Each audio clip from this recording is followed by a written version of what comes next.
National Initiative for School Aids and Teachers Holistic Advancement ಅಂದರೆ ಶಾಲಾ ಮುಖ್ಯಸ್ಥರು ಹಾಗೂ ಶಿಕ್ಷಕರ ಸಮಗ್ರ ಮುನ್ನಡೆಗಾಗಿ ರಾಷ್ಟ್ರೀಯ ಉಪಕ್ರಮ.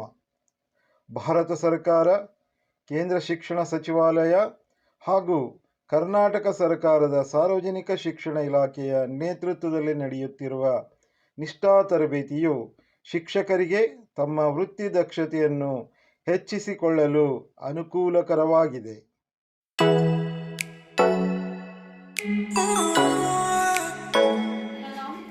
पंकजा आदिराज पुरोहित है। मैं धारवाड़ जिला के अणिगिरी तालुका के सरकारी उच्च प्राथमिक शाला बनकवाड़ स्कूल में अध्यापिका के रूप में यहाँ पे सेवा कर रही हूँ। मैं आज यहाँ पे आपको निष्ठा कोर्स 135 यानी हिंदी भाषा को हिंदी भाषा 135 अधिगम संप्राप्ति एवं कक्षा गतिविधियाँ, इसके कुछ गतिविधियों को हम लोगों ने अपनी कक्षा में किस प्रकार अनुष्ठान किया है, इसे हमारी कक्षा में क्या उपयुक्तता हुई है, मैं आज आप लोगों के सामने मेरे 2 विचार प्रकट करना चाहती हूँ। इस कार्यागार के 135 अधिगम संप्राप्ति और कक्षा गतिविधि के इस कार्यागार से हम लोगों ने पहले राष्ट्रीय शिक्षा नीति का परिचय यहाँ पे प्राप्त कर लिया। हमारी पहले की राष्ट्रीय शिक्षा नीति कैसी थी? राष्ट्रीय शिक्षा नीति 1986 का जो हम होसा शिक्षण नीति बोलते हैं, 10+2 आधार पर हम शिक्षा देते थे। भारत की शिक्षा की व्यवस्था वैसी थी, लेकिन आज एनईपी जो जारी हुआ है, एनईपी शिक्षा व्यवस्था जारी हुआ है 5+3+3+4 इस व्यवस्था की और हम आज जा रहे हैं। यह अनुष्ठान भी करना हम भारत देश का एक गर्व ही कहा जाता है। राष्ट्रीय शिक्षा नीति 2020 के अनुसार स्कूलों में पाठ्यक्रम और शिक्षा शास्त्र किस प्रकार किया जाता है। हिंदी को हमारे 10+2 में क्या था? प्रथम भाषा मातृभाषा थी, दूसरी भाषा अन्य भाषा थी और तीसरी भाषा हमारी हिंदी भाषा थी, हमारी राष्ट्रभाषा हिंदी थी।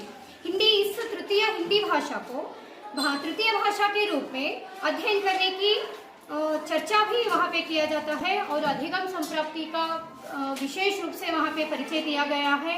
अधिगम संप्राप्तियों में बोलने का कौशल, पढ़ने का कौशल, लिखना और सुनने के कौशल और उसके उपयुक्त सृजनशीलता का भी वहाँ एक अंश दिया गया है, जो छात्र किस प्रकार इन चारों कौशलों को अपनाकर सृजनशीलता किस प्रकार वे व्यक्त कर सकते हैं, इसके बारे में भी वहाँ पे दिया गया है।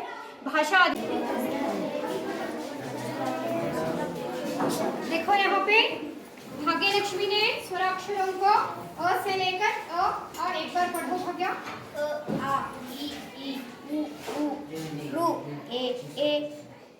ए आई ओ औ अम अः। क्रमानुगत रूप से भाग्य लक्षणों को, स्वर की मात्राओं को यहाँ पे जानेंगे। स्वर की मात्राओं का हम लोग यहाँ पे परिचय करेंगे।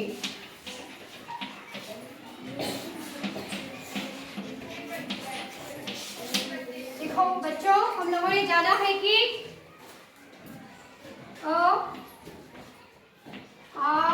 आ की मात्रा इस प्रकार है, ई की मात्रा इस प्रकार है। हिंदी में जो है स्वर की मात्राएं हैं, ये जो है हम 12 कड़ी लिखने के पूर्व स्वर की मात्राओं को जानना बहुत ही आवश्यक है। क्या कोई एक आगे यहाँ पे स्वर की मात्राओं को एक अक्षर के लिए लिखेगा, व्यंजनाक्षर के लिए? हाँ तेजस्विनी आ जाओ, आ जाओ।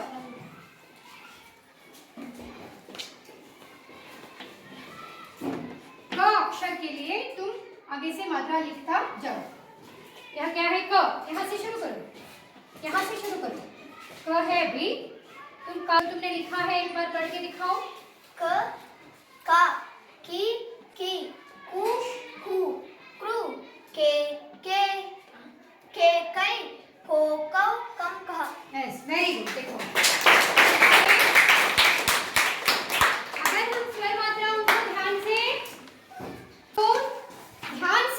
ध्यान में रखकर अगर पढ़ते हैं, स्वर मात्राओं को ध्यान से रखकर पढ़ते हैं तो वह किताब बहुत ही हिंदी सीखने के लिए बहुत ही आसान ढंग का पुस्तक है। ना कोई 30 दिन में हिंदी भाषा लिखो ऐसी पुस्तक खरीदने की आवश्यकता ही नहीं है। हमारी छठी कक्षा की हिंदी जो बुक है वह बहुत ही जल्द हिंदी सीखने के लिए आप लोगों को बहुत उपयोग है वह किताब। तो बच्चों देखो